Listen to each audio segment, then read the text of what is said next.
নমস্কার বন্ধুরা, welcome to our channel only passion.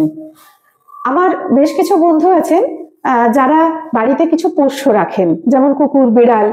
তো অনেক সময় অনেকে আমাকে প্রশ্ন করে যে আচ্ছা, আমরা কুকুর বিড়ালকে শুনেছি নুন বেশি খাওয়ানো উচিত না, কিংবা তেল ঘি এই জাতীয় জিনিস খাওয়ানো উচিত না, দই খাওয়ানো যেতে পারে কিনা, এরকম অনেক প্রশ্নই আমার অনেক বন্ধুরা অনেক সময় আমাকে করে থাকে।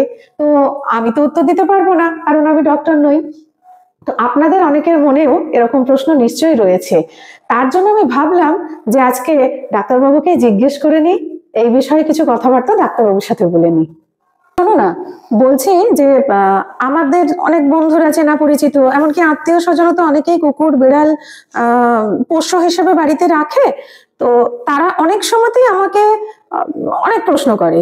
এবার আমি তো উত্তর দিতে পারবো না, আমি উত্তর দিতে পারিও না। অনেকেই তোমার পরিচয় জেনে প্রশ্নগুলো আমাকে করে। তো এরকম ভাবলাম আজকে একটা আমাদের কোয়েশ্চেন আনসার সেশন চলুক আর কি, আমাদের সেই সব বন্ধু বান্ধব বা আত্মীয় স্বজনের জন্য, আর আমাদের চ্যানেলের দর্শক বন্ধুদের জন্যই। আমি প্রথম যে প্রশ্নটা তোমাকে করব সেটা হচ্ছে যে কোনো পোষ্য কুকুর অথবা বিড়াল, তাদের নুন খাওয়ানো উচিত কি উচিত নয়, বা নুন খাওয়ানো যায় কিনা। আমি এমন অনেকের থেকে শুনেছি তারা নাকি নুন খাওয়াই না, জাস্ট সেদ্ধ করা জিনিস খাওয়ায়।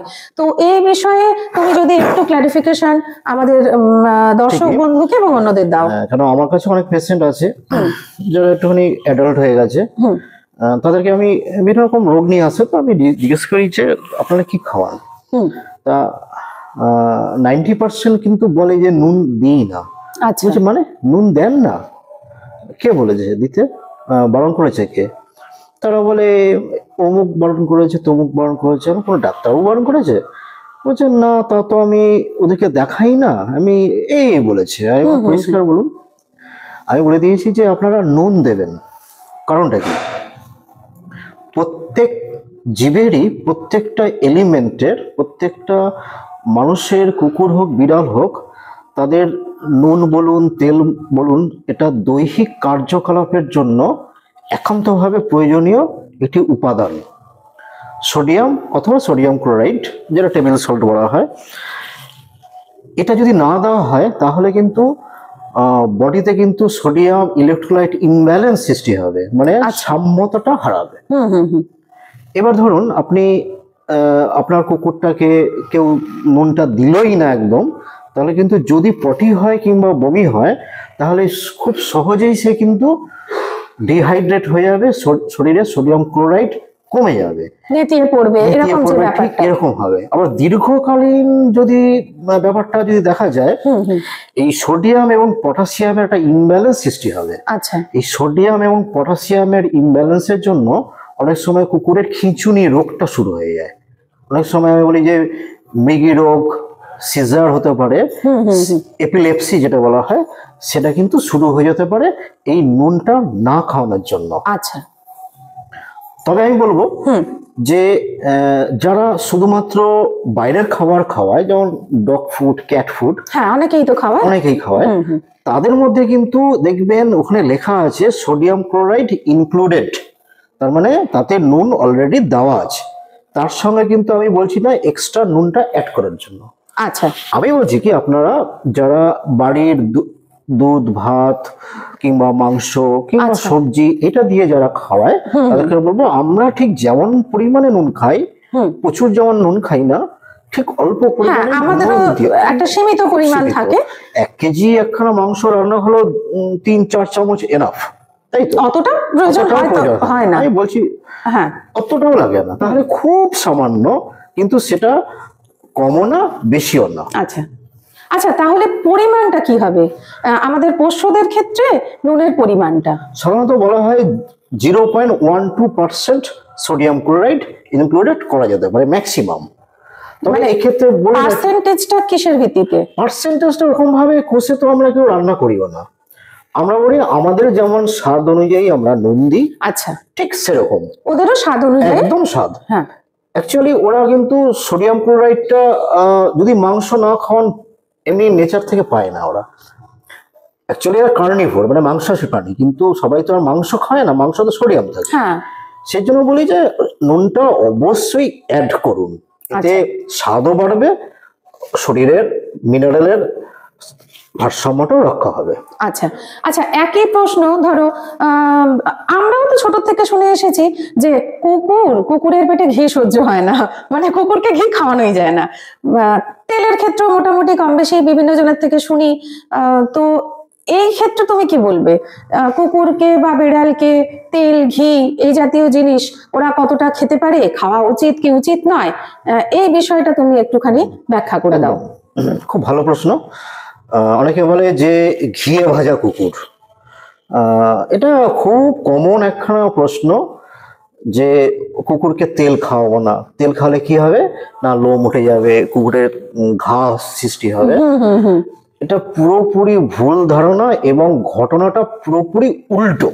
আচ্ছা, এমনও পেশেন্ট দেখা গেছে যে তাদেরকে পিনাট বাটার, ঘি ইত্যাদি খাওয়াতে হচ্ছে এমন রোগে আক্রান্ত। মানে আমাদের ধারণাটা পুরোপুরি ভুল। ভুল তো বটেই, উল্টো একদম। যদি আপনি তেল, ঘি, এসেন্সিয়াল ফ্যাটি অ্যাসিড ওদের মধ্যে থাকে, এই এসেন্সিয়াল অয়েল যদি খাবারে ইনক্লুড না করা হয় তাহলে কিন্তু ওদের অ্যালোপেসিয়া, হেয়ার গ্রোথ ইত্যাদি ইত্যাদি কিন্তু কমে যাবে। মানে আমাদের ক্ষেত্রেও যেমন একটু ফ্যাটের প্রয়োজন হয় আমাদের স্কিন ভালো রাখতে, আমাদের চুল ভালো রাখতে, ওদের ক্ষেত্রেও ব্যাপারটা একই, একদম এক। আচ্ছা আচ্ছা, মানে আমি বলি যে আমরা যেভাবে তেল খাই ঠিক সেই অ্যামাউন্টের তেল ওকেও দিন, মানে অতিরিক্ত নয়, অতিরিক্ত না, কোনো অতিরিক্ত, পরিমিত।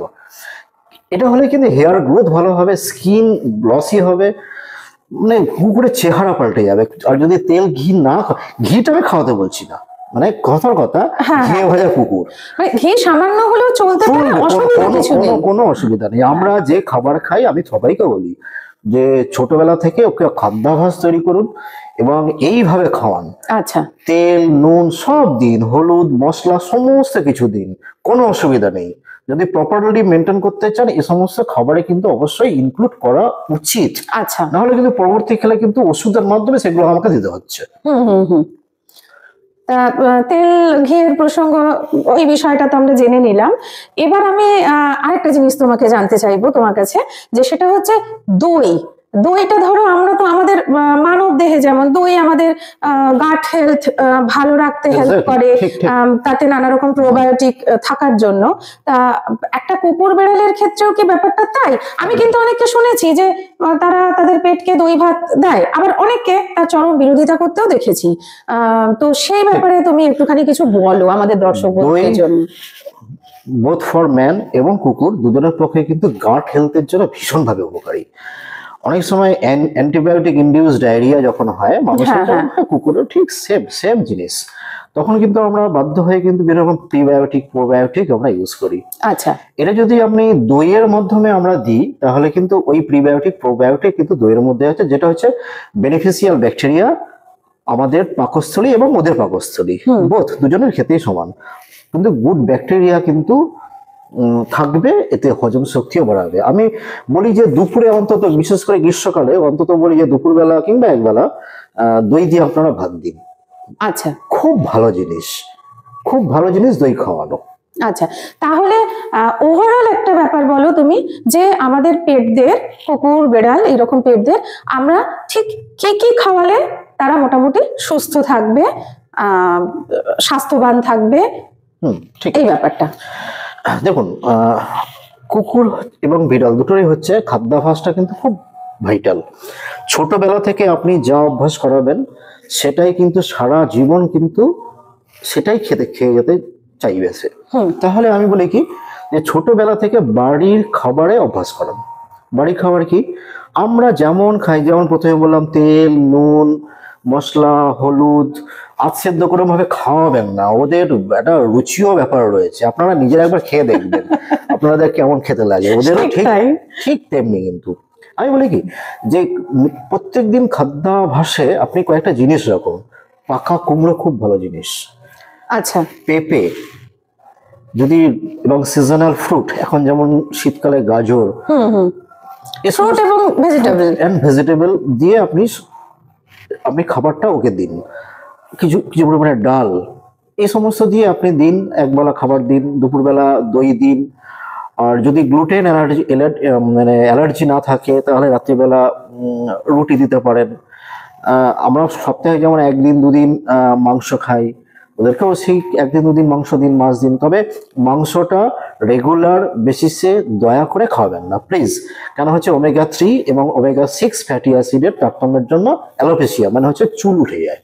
আচ্ছা, এতদিন তো ধরো আমি ভাবতাম যে ধরো ছোট থেকে দেখে এসেছি যেসব ওই আকারে আকৃতিতে বড় হয় যেসব ব্রিড, অ্যালসেশিয়ান বা এই ধরনের, সবটুকু জানা নেই, তাদের হচ্ছে প্রতিদিন তাদের খাদ্য তালিকায় নাকি মাংস থাকে। আমি খাওয়াতেও দেখেছি ইনফ্যাক্ট যে তাদের চাল মানে ভাত আর মাংস একসঙ্গে সেদ্ধ করে তাদের খেতে দেওয়া হচ্ছে। ইচ এন্ড এভরিডে তাদের মেনুতে মাংসটা থাকে।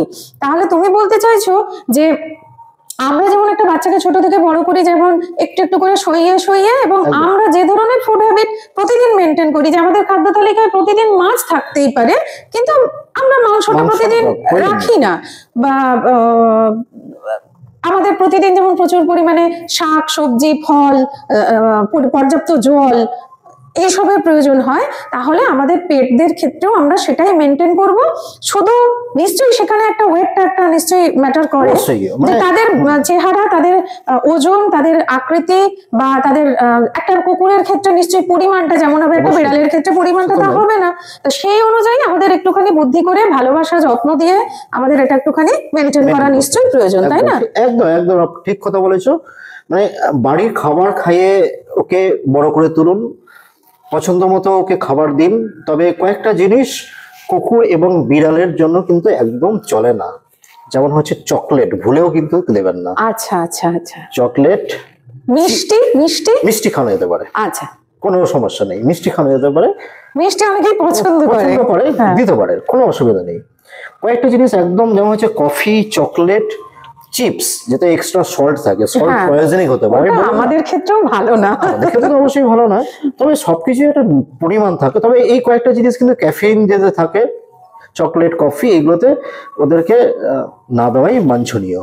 আর হচ্ছে এক্সট্রা সল্ট থাকে, কারণ সল্টের কথা প্রসঙ্গে একটা কথা আমি বলতে ভুলে গেছিলাম। আচ্ছা, সল্ট দেবেন তবে কিন্তু পরিমাণ যেন বেশি না হয়। কেন? ওদের অ্যাকচুয়ালি ঘামের মানে ঘরম মানে সোয়েট গ্ল্যান্ড যেটাকে বলা হয়, ঘাম যেখান দিয়ে বেরোয় সেই স্কিনে ওই গ্ল্যান্ডটা ওদের থাকে না। আচ্ছা, আমাদের যেমন গ্রীষ্মকালে যেমন প্রচুর পরিমাণে ঘাম হয়, ওদের কিন্তু সেটা হয় না। ওরা কিন্তু এই জিভের মাধ্যমে কিন্তু সামান্য পরিমাণে ওরা সোয়েটিং করে, ঠিক আছে। এই ক্ষেত্রে যদি বেশি সল্ট আবার অ্যাড করে ফেলেন তাহলে কিন্তু আবার সল্ট পয়জনিং হয়ে যেতে পারে। আচ্ছা, সেজন্য সল্ট দিন পরিমতো, কিন্তু এর বাইরে সল্টি ফুড যেন ওদেরকে না দেওয়া, যেমন চিপস, এরকম মুখরোচক যাতে সল্ট প্রচুর পরিমাণে আছে সেগুলো প্লিজ দেবেন না। আচ্ছা, এটুকুই। আর হচ্ছে আরেকটা কথা এখানে না বললেই নয়, যে বিড়ালদের কিন্তু বেশি পরিমাণে কার্বোহাইড্রেট দেওয়া উচিতই নয়। আচ্ছা, তাহলে ওরা কি খাবে? বিড়ালকে আপনি মাছ দিন সপ্তাহে, কেন ওদের কার্বোহাইড্রেট হজম করার যে এনজাইমটা থাকে না, সেটা খুব কম পরিমাণে। আচ্ছা আচ্ছা আচ্ছা। সেজন্য ওরা অ্যাকচুয়ালি এতে অভ্যস্ত নয়, সেজন্য ভাত দেবেন কিন্তু অল্প পরিমাণে, দুধ দিন, মাংস দিন, মাছ দিন, এই সমস্ত খাবার দিয়ে খাও। এইভাবে করলে দেখবেন আপনার পেট অনেক সুস্থ থাকবে, স্বাভাবিক থাকবে। আচ্ছা, তাহলে আমাদের ধরো যেসব বন্ধু বা আত্মীয় রয়েছে তারা তো এই ভিডিওর মাধ্যমে প্রশ্নের উত্তরগুলো পেয়ে গেল, আর নিশ্চয়ই আমাদের চ্যানেলের দর্শক বন্ধুরাও আপনাদের অনেক প্রশ্নের উত্তর পেয়ে গেলেন। আশা করছি ভিডিওটা ভালো লেগেছে।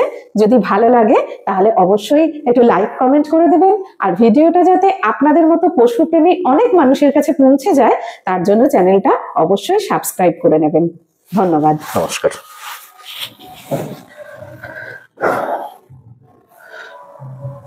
মাটি পড়েছে।